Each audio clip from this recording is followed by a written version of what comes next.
It was inspection and reflection day at the Newcastle wool stores, with buyers testing the product for tomorrow's sale. While the 1980s proved to be highly profitable for the wool industry, the 1990s have started in crisis. We'll never see another boom as we did before. A nationwide stockpile of nearly 3 million bales of wool forced Primary Industries Minister Kerrin to drop the base or floor price from 8.70 cents to 700 cents per kilo. This move has thrown a farming industry representative, the Australian Wool Corporation, into deep trouble. The corporation had guaranteed farmers the 8.70 cents floor price this financial year. That means buying the 35,000 bales at Newcastle at the old price and then reselling at the new floor price on the open market. I reckon there's probably $5 million difference this week in Newcastle. Brokers have noted a 30% increase in buying interest with the 700 cents floor price. It's expected on the open market prices will stabilise around the 720 or 730 cents per kilo mark.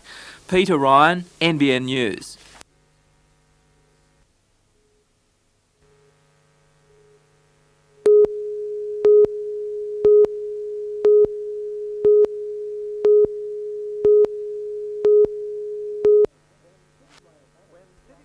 When City Rail manager John Xanthiatis looked at the passenger figures, he decided that by July he'd remove normal suburban trains altogether. Only key stations would be serviced, and then only intermittently by the intercity trains. Places like Adamstown, Cockle Creek and Terralba were to miss out completely.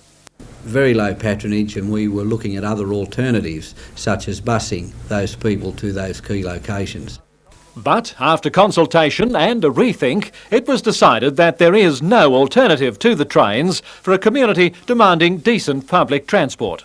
But when we looked with the Department of Transport and looked at all the other options and busing and the community unrest in regards to the disadvantages, we thought, well, OK, let's have a re-look, and we've come up with this proposal. It is that all stations on what is known as the Southern Corridor will continue to be stops. For now, things will remain as they are, but come October, the old suburban services will be removed to be replaced by the intercities stopping at the small stations. We'll have a frequency commensurate with the need at those locations in the off-peak, say 2 hourly. In the peak periods, we will offer the service that we're offering now, roughly around about a half-hourly service. But again, won't be utilising the suburban rolling stock, we'll be utilising the intercities that run between Newcastle and Sydney.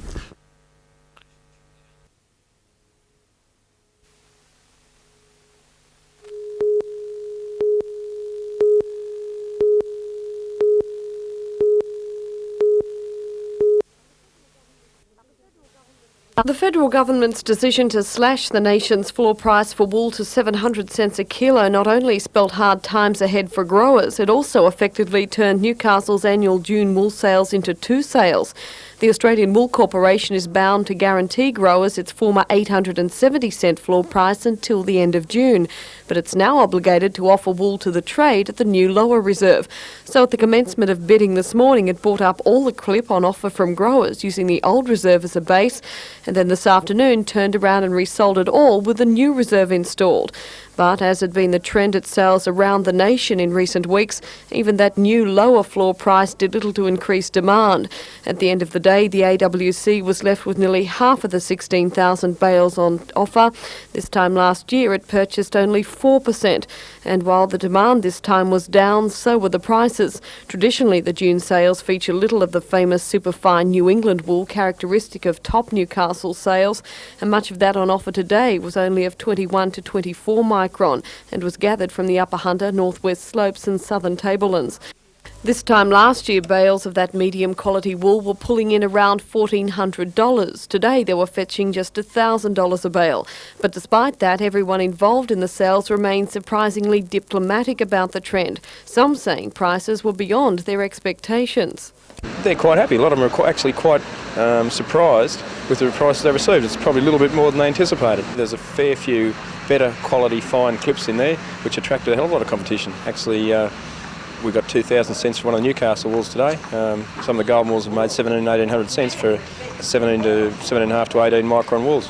Top prices today teetered on the 2,000 cent mark, about 1,500 cents down on other years, and that being paid for only the occasional offering of New England wool. The sales will continue tomorrow.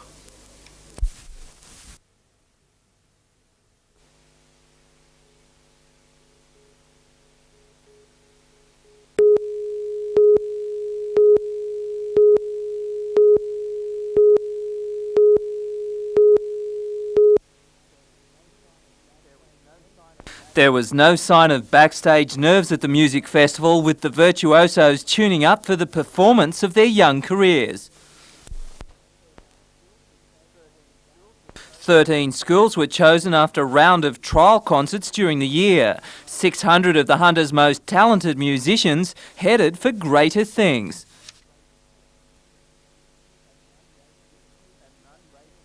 And none greater than Peter Chase, a Year 11 student from Newcastle High, a violinist of skills far beyond her tender years.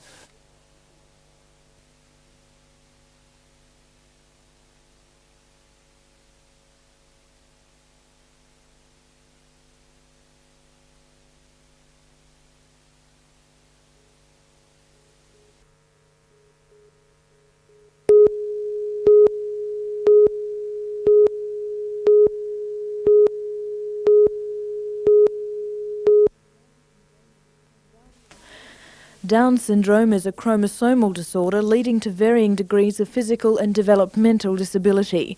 For new parents unfamiliar with the disorder, the implications can at first be overwhelming. It's like losing a child. The one you're expecting is, in a way, it's like it's died. You just got to come to terms with that. It's just the shock of it. Everyone wants a perfect baby, so they say perfect. In the past, the difficulties associated with Down syndrome have obscured the realities. Now, parents and teachers are learning to focus on the developmental possibilities of the children, what they can achieve, rather than what they can't. It is a worrying thing, but perhaps not as worrying as people think, because one of the major misconceptions is that children with Down syndrome don't develop, or that they're all the same, or that their future is very, very limited. And in fact, over recent years, we've been able to demonstrate that children can develop quite well. In the old days, the advice was perhaps put the child into an institution or leave the child at home and look after him, but don't expect anything to occur. At first, I was in a lot of shock. I thought I handled it bad at first, but now when you get feedback from her, and I don't know, personality's so lovely. She's not, everyone says they're loving and that, but they have their moods and they really get you down as well. But no, it's not half as bad, I don't think. Now the Down Syndrome Association of New South Wales is hoping to change public misconceptions in the hope that social barriers can be broken down. Well, Down Syndrome Week has been promoted by the Down Syndrome Association, and the idea of it is to let people know more about Down syndrome, to get rid of some of the myths about it, to make it perhaps not such as frightening a thing, and to make the community aware that there's a lot of ability as well as disability involved when you're talking about Down syndrome.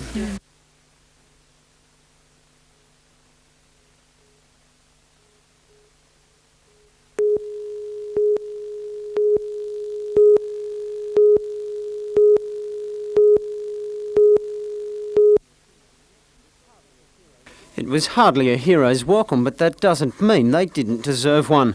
The Novocastrians were part of a New South Wales side caned 19-5 in the penalties, but they still managed to snatch a draw and are claiming a moral victory. We deserved to win, but we were lucky to get a draw, yeah. And I think we should have deserved to get the kick and come away with the points, yeah. One person not complaining was prop Colin Bray, who had every reason to smile. I was pretty excited with the try in it. Played all right, it was good. They tell me you don't cross over for too many. Nah, that was my first try for the season. In fact, that's my second try in 2 years, so I'm not known for scoring too many tries. The boys are no strangers to the big time, having recently led the Newcastle Knights to an SG Ball premiership, but nothing could have prepared them for Origin night at Lang Park. It was a magic feeling, like filled with people before our game, and just magic. Never felt anything like it before in my life.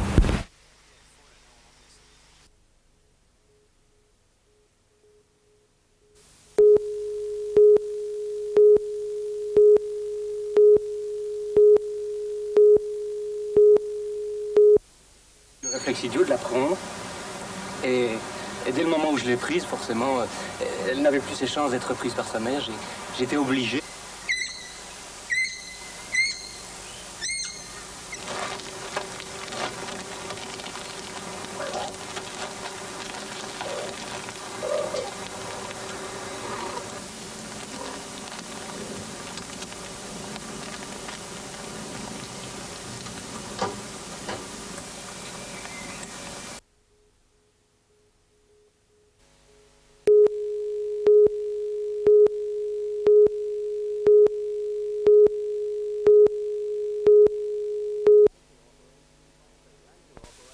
The spectacular operation involves slinging the downed aircraft under a search and rescue helicopter contracted to the nearby Williamtown RAF base. The crew planned to lift the aircraft in one piece straight out of the wetlands where it crashed on Tuesday morning with 5 passengers. However, the plan went astray when the aircraft stubbornly refused to budge. Despite a determined effort by the helicopter, which is capable of lifting 1,500 kilos, the crew was forced to revise its tactics. A spokesman for Lloyd Search and Rescue said it's thought the aircraft may have water in the fuselage, which greatly increased its weight. It's understood another attempt will be made to lift the aircraft after it's raised out of the water on inflatable airbags.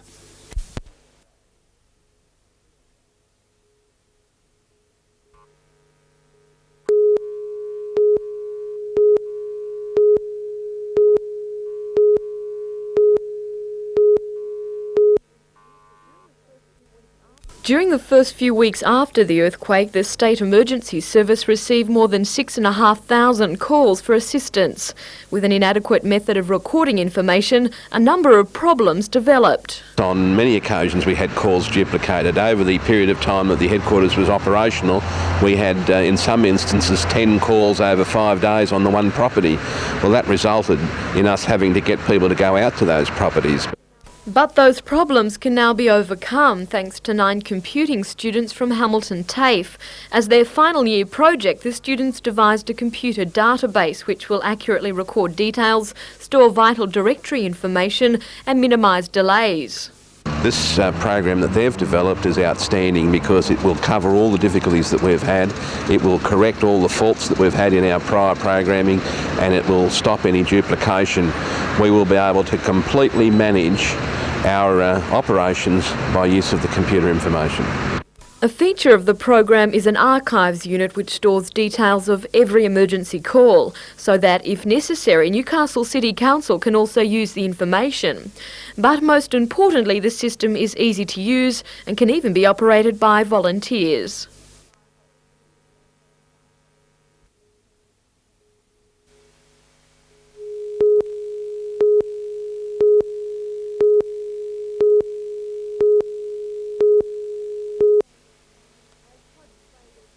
As hopes fade of finding the 4 crewmen from the Rock and Robin, conflicting reports have emerged about the rescue effort. The RAAF and Sea Safety have been asked why the rafts the Air Force dropped to the men were not equipped with homing beacons and why only one raft has been located. According to an RAAF spokesman, weather conditions on that Friday night were atrocious. With 80 km/h winds and an 8-metre swell, visibility was poor and the men disappeared. According to Sea Safety, it is standard procedure that all safety rafts are fitted with homing beacons. The 2 RAAF rafts had none. The Air Force claims this is because they are equipped only for military rescues, but this is little comfort for the family. With no evidence to suggest the men are dead, they question why the search was abandoned after only 3 days. In a radio interview with TUE last Friday, the Minister for Shipping, Bob Collins, gave his reason. Subsequent search revealed the raft on which the people had been seen to be on the second occasion thrown out and climbed back on empty, and the other raft hasn't been found at all. But that missing life raft, which was the one without a canopy, was in fact destroyed by the sea. Now, no trace of that raft has been found either by the official search or by the unofficial search since. But both the RAAF and Sea Safety admit there is no evidence to suggest the men were ever on the raft that was found. The family firmly believe the men are still out there in the second raft. Unlike the government, they aren't giving up. They plan to keep looking for at least a month. Jodie McKay for NBN News. Family firmly believe the men are still out there in the second raft. Unlike the government, they aren't giving up. They plan to keep looking for at least a month. Jodie McKay for NBN News.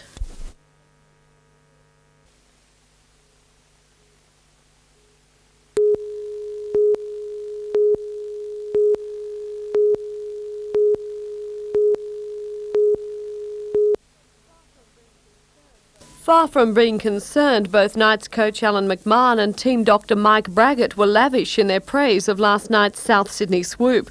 According to Alan, the pressure of having to perform in the big time today is putting immense strain on players and encouraging many to turn to artificial aids.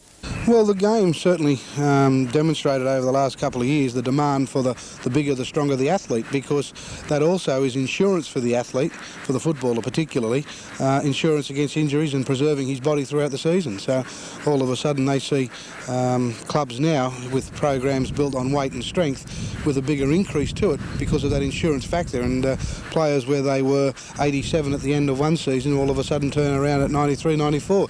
But according to both men, none of the Knights lineup have been involved in any form of dabbling. In fact, just 2 weeks ago, after the at-home clash with Canterbury Bankstown, 8 Knights players were subjected to random urine tests. The results of those are expected back in about a fortnight, but Dr Braggett is supremely confident. I have no worries that all our players will be clear, because I've got to know them with the 3 years I've been with the Knights, and I know they're an upright band of young men. In fact, they rarely use, or they use less than the general community of the socially accepted drugs like nicotine and tobacco and alcohol. Among the more high-profile drugs covered in the tests are stimulants and steroids, but both doctor and coach today admitted other drugs, not necessarily performance enhancers, were also now under the microscope. Well, you're talking about performance-enhancing drugs, but do you think these swoops could be covering any other areas, Alan? Well, you know, in regards to South Sydney, I suppose it's probably a different case from here, but we have no reason to defend ourselves against any allegations.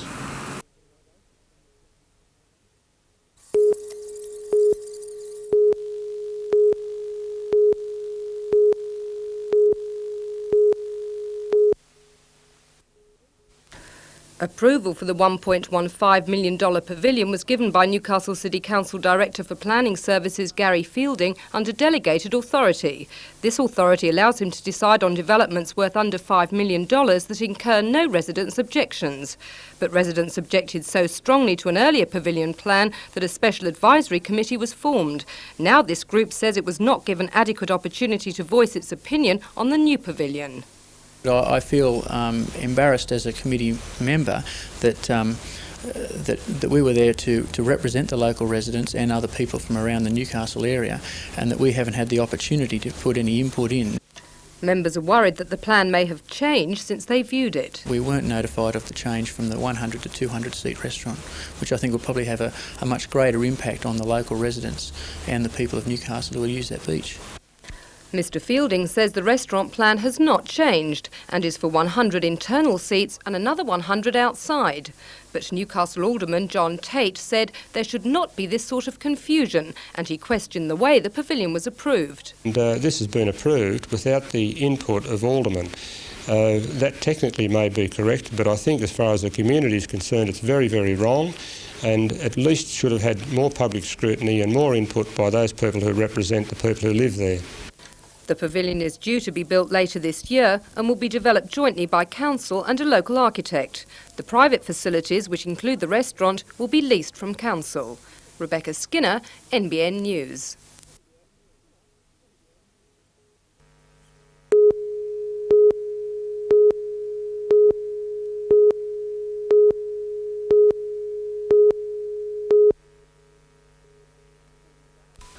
40,000 rock fans packed the ISC in February to hear a lineup of Australia's top musical talent performing free for the victims of the Newcastle earthquake. The concert raised $940,000. That money is now being held in an interest-bearing account with the Westpac Bank in the name of the Lord Mayor's Earthquake Relief Fund. There are 3 signatories to the account: rock band manager Grant Thomas, rock singer Peter Garrett and stage and lighting supplier Eric Robinson.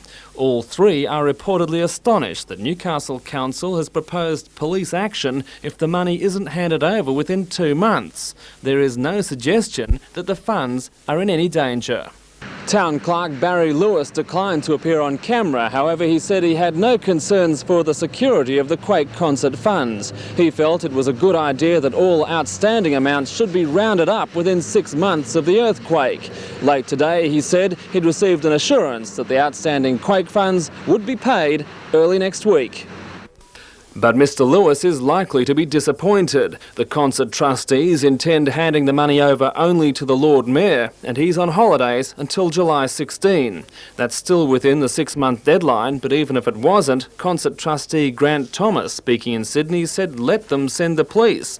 He says the funds have been audited. Accountants Moby, Cowper and Mears say a detailed statement has been given to the Lord Mayor's appeal. They say it's very well documented and accounted for. Expenses have been extremely well controlled.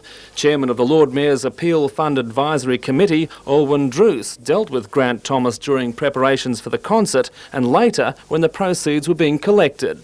As I said, I had spoken to him and helped him find an auditor for the fund, and at that time he was quite freely disclosing that he had sums of about 900,000. Now, if someone's going to disclose such information, one would hardly think they were acting improperly, would they? And with the auditors saying the money is safely accounted for and put away, it appears that's where it will remain until the Lord Mayor returns to claim his donation on behalf of the city. Tom Hilston, NBN News.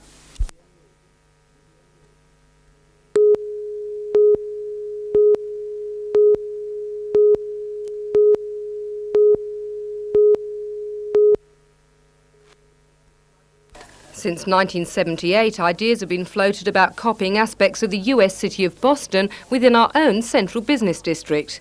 These pictures were taken back in 1978 as examples of how Newcastle's foreshores could be developed. The forum's ideas are similar, including a fisherman's wharf on the Honeysuckle site, coupled with quality restaurants there and in the nearby mall, in a bid to attract more visitors to the city.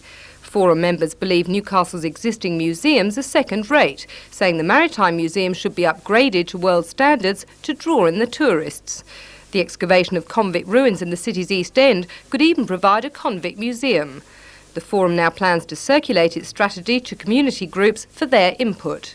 The solution is not in glass and brick and concrete, it's in the commitment and involvement of ordinary people.